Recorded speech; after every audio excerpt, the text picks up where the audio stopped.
All right, hola, hola, buenos dias, GnGs, buenos noches for whenever it is y'all see this. As we can see, I am in the uniform. It is one of those weekends. Um, Nonetheless, I'm here. This is Weekend Crypto. I am Trekkw2ks, and I'm doing a little different format because I'm not in my home studio thing. I'm out here playing Soldier in the Sticksville's parts of life right now. But nonetheless, Weekend Crypto, if you don't know, the basic idea is I cover the crypto news that happens between Friday and Sunday. A couple of things definitely came out worth, taking note to and also putting some context on.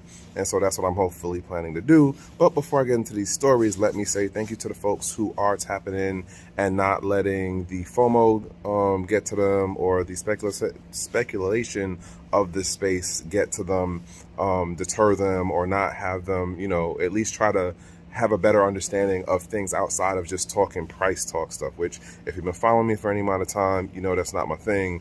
I leave that up to King and Zay and a couple of other folks within the Gentlemen of Crypto network, and I let them do that stuff. But nonetheless, I do appreciate the folks who tap in for what I do here on the Weekend Crypto. What else? Also, I'm gonna still say thank you to the folks tapping in for the Metaverse is the Other Side, which comes out on Friday nights at 11 p.m. If you're into more of the geeky, techie talk on Metaverse stuff, me and my boy 3D, we do that stuff. Again, thank you to King and Zay for allowing us to bring that over to the network. And so, yeah, let's get into these stories. All right, so here you have it. Jumping into this first story, luxury rehab centers popping up offer crypto addiction treatment. Now, when I first seen this, I wasn't sure which way this was going, but apparently this got put out. I don't know if to say this is like a hats off to Finbold for doing it, but okay, y'all did it. So I'm going to get through the first two paragraphs or so on this, and I got a thought. Don't have my highlighting tools, so it's going to be a little rough on this. So here you have it. With the rise of cryptocurrencies such as Bitcoin and Ethereum, more people are investing in trading in this market. However, with the high volatility of digital assets and the thrill of making profits, some individuals have become addicted to the sector. In this line, luxury rehab centers are popping up globally, offering services for people struggling with crypto addiction, BBC reported on February 4th. Notably, these centers typically provide programs treating other addictions such as alcohol, drugs, eating disorders. Most of the centers offer therapy by certified mental health counselors who have experience in treating a variety of addictions. I really want to jump to what was the thing that, this was the paragraph that got me. Interestingly, the centers have received increased requests to handle cases related to digital assets over the past 2 years. Notice there is not a hard number. Point one, it is worth noting that significant price swings have characterized the market during this period. What was the other joint? So next paragraph, for instance, The Balance, a luxury rehab center in several European cities, including London, offers services specializing in crypto addiction treatment. The report indicates that the facility's service costs about, about $75,000, covering the therapy, massages, yoga, and bike rides. And there's a place in Switzerland. All right, I'm gonna cut it right there. The bottom line is, this just goes to people having addictive personalities and having gambling habits. This is gambling. Bottom line, this is gambling.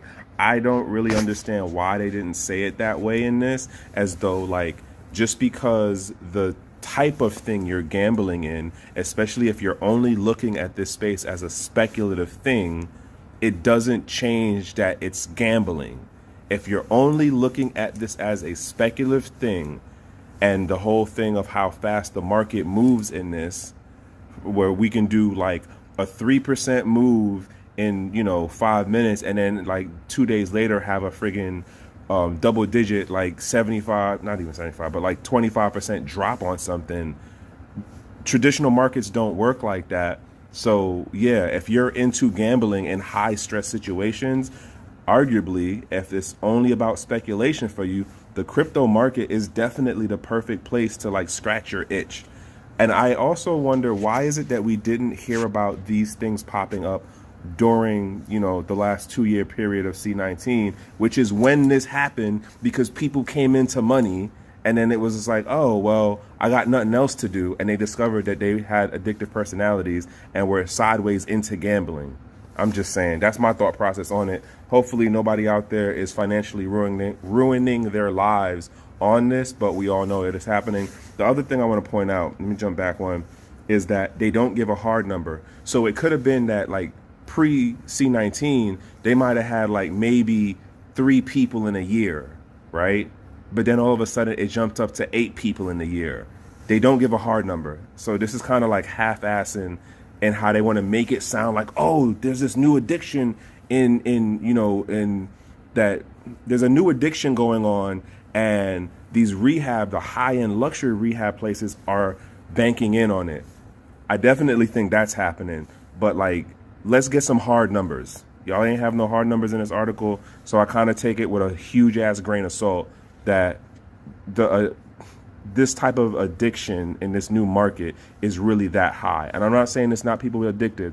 To be clear, I'm not saying that there are not people that are addicted. Just to be clear. All right, so here's this next story. FBI seizes 260,000 in crypto assets aided by ZachXBT research.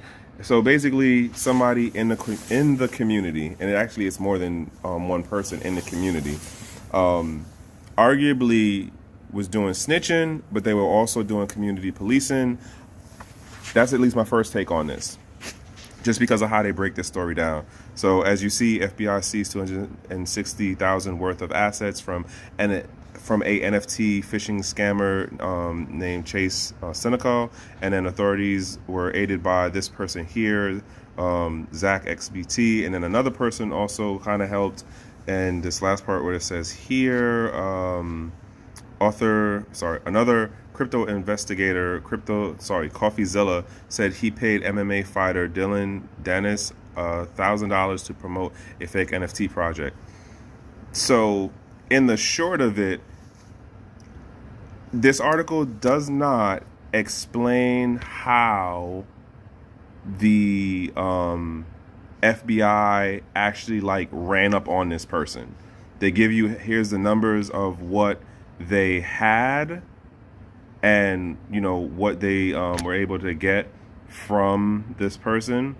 But at the same time, it doesn't actually say like, oh, they got the person in this country or they arrested them in this state, blah, blah, blah.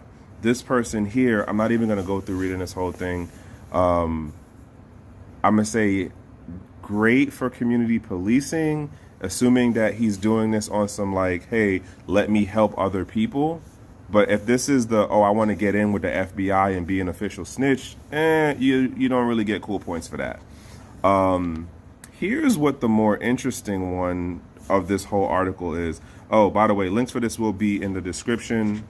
Damn, I didn't want that. Oh, no. Okay. Sorry, y'all. Like, doing this on the phone is a whole different animal. And because of where I am, my signal is crappy as hell. So trying to get this article to pull up sucks. Okay, so here's what I thought was the other interesting thing that was actually said, which was this one.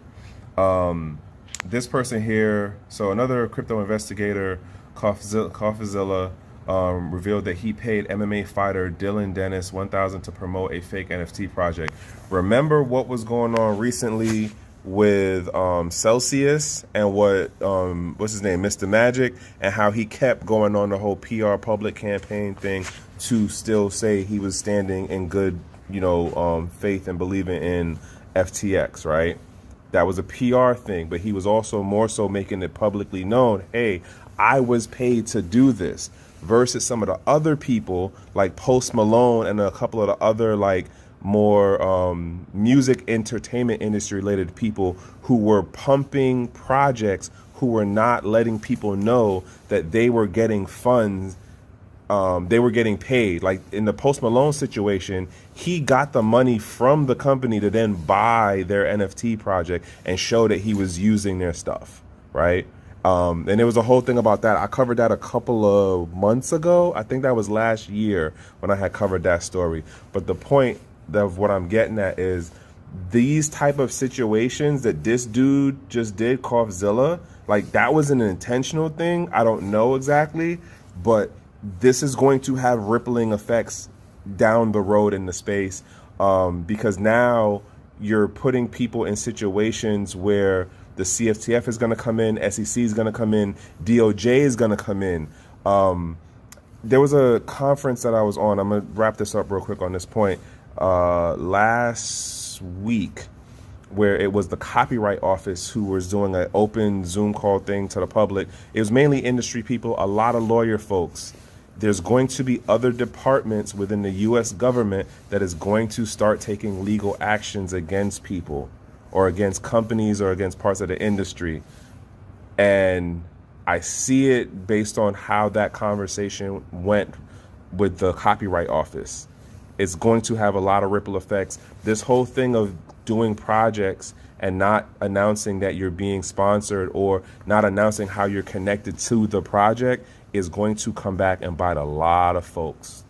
Sad to say, but also like kind of needed to say, because why are people just going off of the word of celebrities or people who have, quote, a lot of money or people who have some fancy title to educate them about how they should be economically or digitally sovereign? That's always been my issue, but I'm not going to beat that horse. I'm going to jump on to this next joint.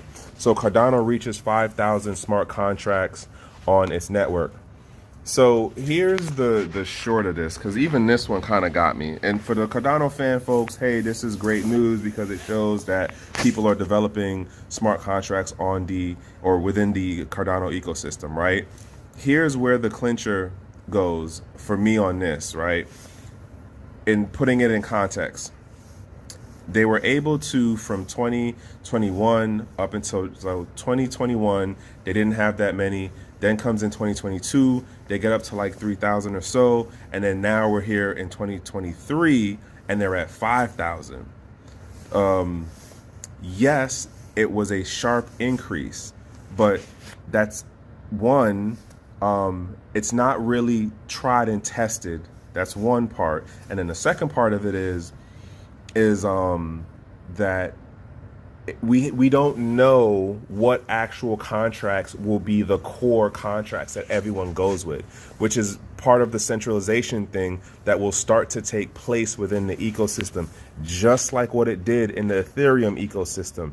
Nobody likes to really talk about it, but Ethereum's smart contract ecosystem is centralized in regards to usage.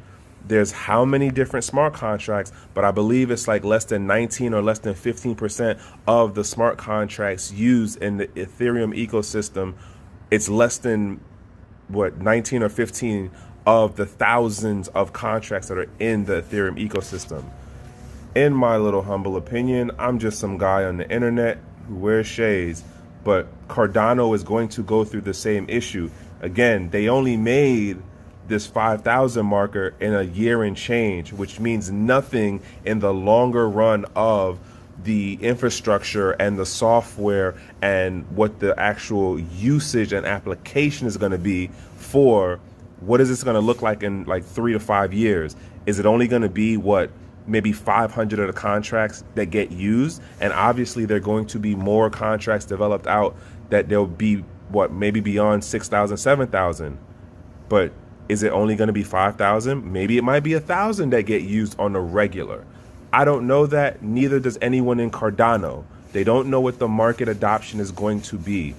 Not saying this is not a good watershed moment or roadmap, but let's put it in context. So a salute to Cardano for making it to this point, but let's put this in context of what it means for the bigger long run picture.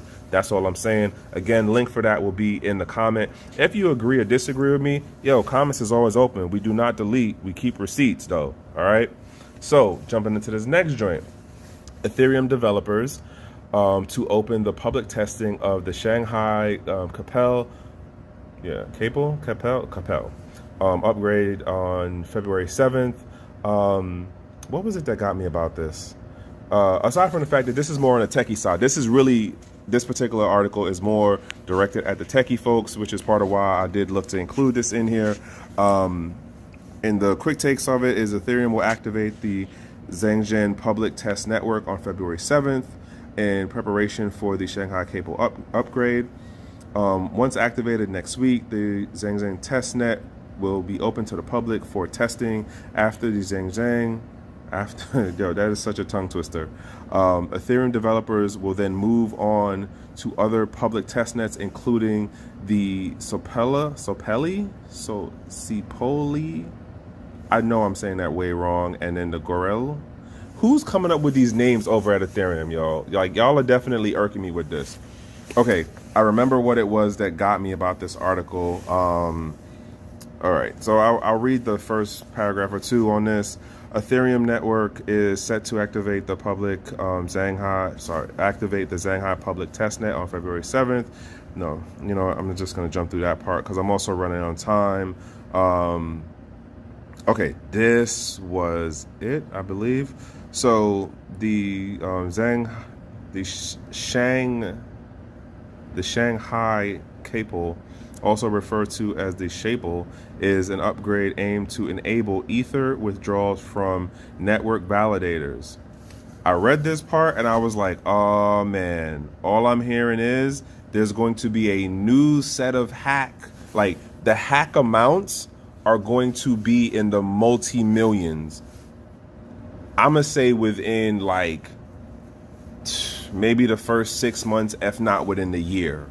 Once this actually comes online and they get past the testing phase, this is definitely going to open up validators to get hacked. And there's going to be a handful of very ingenuitive and creative hackers who do figure out how to do some major damage on the validator side of things. Point being is this is definitely more of a techie side thing, but for the folks who are like, yes, Ethereum is moving forward and progressing, I'm not saying no, it is not moving forward and progressing, but I'm saying that this is also going to have its growing pains. And so, yeah, we're going to experience growing pains is the bottom line. I don't know exactly like how that's going to look, but we're going to experience growing pains. And I can see some hack situations coming out of this because the pots on the validator side can be pretty sizable, especially because of this whole proof of stake thing now, which was about basically making pots of money sitting still on the validator. Just saying. All right, jumping on to this next joint. Doritos chip producer comes to Polygon. Here's how. So I'll be honest, I didn't even read through this whole one. But Dorito chip becomes latest brand to launch in Metaverse with Polygon-based NFTs. Polygon mainstream adoption is organic, co-founder Bajelic says. I have an issue off the break with that comment right there. Just on the end of like,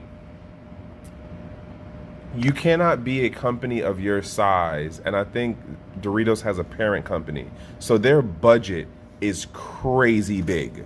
They're definitely going to look to pump their stuff, and they probably just jumped on the Polygon side of it for MATIC because of the transaction cost, which makes sense because they're going to try to move high volume versus trying to do like it probably might be this. Again, I didn't actually read this article all the way through. I only like looked at the headline. Sorry about that. But let's just jump into a couple of the things and let's see what we can get as context. World famous food brand distributor invites everyone to join its pioneering metaverse experience in Decentraland. All right, so you know that's a hand clap for being in Decentraland. Doritos Triangle Studios is ready to explode into the red hot segment of NFTs on Polygon Network. Okay, Doritos Chip becomes the latest brand to launch in metaverses with Polygon-based NFTs, according to an official statement shared by representatives of Doritos. The American chip producer opens its first metaverse venue, Doritos Triangle Studios. The campaign kicks off February 8th with brand-themed mini games, airdrops, and lotteries. Okay, so this is them testing the market. I guess we'll see how this works. Y'all heard what the date was. Again, links for this will be in the description, and so you could definitely follow up on it. I guess, as King and Zay would say, this is a base hit because this shows the whole thing of mass adoption. And Decentraland is one of the older blockchain-related metaverses in the space, so that's a good thing. And then again, I think this is more of them looking to deal with volume versus high price things. So yeah, the MATIC as their network would definitely make sense, right? I guess we'll see over time how this is going to work. You know, I'm running on time, so I'm not even going to get into what their founder is saying. All right, so last thing, this story kind of got me because I didn't necessarily know how to take the metrics that they were using. So London emerges as the world's most crypto-ready city for business, and then it says this is research. So an examination of 8 key data points determined London to sport the highest crypto readiness to entice business and startups. I call bullshit on that one, but let's get into what the metrics are. Although with pro-crypto regulations, mainstream adoption of cryptocurrencies requires a supporting infrastructure that can allow the general public to access and exposure to the ecosystem, which is fucking crazy because the general public already had access to all of this crypto stuff, from NFTs to metaverses, smart contracts, ICOs, the whole shebang. They already had access. The way that like off the break, I'm already annoyed of how this is being framed. Like the public did not have access before the regulators came in, or before this person wrote the article to be like, hey, you know, there's this thing called crypto. Like, no. Anywho, so where am I at? All right, allow general exposure. So when considering 8 key indicators around taxes, ATMs, jobs, and events in crypto, London stands at the top as the most crypto-ready city in the world for businesses and startups. So all right, let's count this, right? Taxes is 1, ATMs is 2, jobs is 3, crypto events is 4. They only listed 4 metrics. So if you only list 4 metrics, how does that work? Listen, y'all, link for this is going to be in the comment. Y'all can definitely dissect this as y'all please too. I was looking at this as far as like the top 20 hub cities, and again, like when you look at what's going on here, these are definitely heavy regulatory environments as far as these cities, where they're either at the country level looking to do X amount of regulatory stuff, or at the city level itself looking to do X amount of regulatory stuff. I actually don't know how many ATMs are inside of the UK. I figured that'd be on like ATM Radar or something like that. Somebody could cross-check that. Yeah, like some of this just does not make sense to me. There was another thing in this story that had got me that I cannot remember right now. There's another list here of the top 50. Again, they only listed 4 of what they said the metrics were, and so I'm curious as to what the other 4 were, which would kind of help make more sense of this. Okay, so let's jump into this paragraph here. Some of the non-crypto considerations include quality of life, research and development spending as a percentage of gross domestic product, and capital gains tax rate. Well, you double in on the tax thing, and I don't know how we're saying quality of life. Yeah, like quality. So first tier countries, and saying like your access to crypto in a first tier country is better than your access to crypto in a second or third tier country. Case in point, like saying for folks who use crypto in Nigeria or Ghana versus someone, let's say like Lagos or Accra, versus if somebody's in London or in LA, it's 2 different type of operational environments. So I don't get how you're making the life experience part of it being equal across the board when it's not. But nonetheless, link for this is in the description. I don't necessarily agree with it. Somebody else who's across the pond, y'all might see it different and say, oh yeah, we definitely are the best city to start a crypto business in. But I've been paying attention to y'all regulations for a minute now, and y'all seem like y'all competing with us to be able to like squash and regulate the industry back into the old traditional system. But that's just my take on it. I'm gonna close it out on this and say, yeah, like these stories happened. It's other things that happened. I know I didn't catch everything, but that's why we got other people on the Gentlemen of Crypto Network, and I'm gonna just close it out there. And yeah, closeouts. All right, so there you have it. That is what came out. Bottom line is, like, you know, Cardano is doing what it's doing. Ethereum is doing what it's doing. Things are happening. Is it price talk stuff? Not really. But nonetheless, things are happening, and, you know, folks are tuning in. I appreciate the folks who made it all the way to the end. Thank you so much. And tune in for the next Week in Crypto next Monday, right? But after this is coming up the Stacks brothers and the live stream with King and Zay doing the morning wrap-up stuff, right? So, yeah, stick around for that. Other things to note is this Friday is the Metaverse is the Other Side. Again, that's a whole different thing on what me and my boy 3D do, and we kind of geek out on stuff. So yeah, if you're into the Metaverse stuff but you want to get into more of the techie kind of things going on, that's what we do over there. Late night show deal. There was something else that I had to say that I cannot remember, but as I close out, to say I'm wishing everyone a productive over busy day. If not that, at least be in a safe place, in a safe space. And if you're going through stuff, you understand what I'm saying. For everybody else, I hope that, you know, life is doing good for you right now. Life is lifing in the most positive sense. But other than that, I'll leave y'all on one.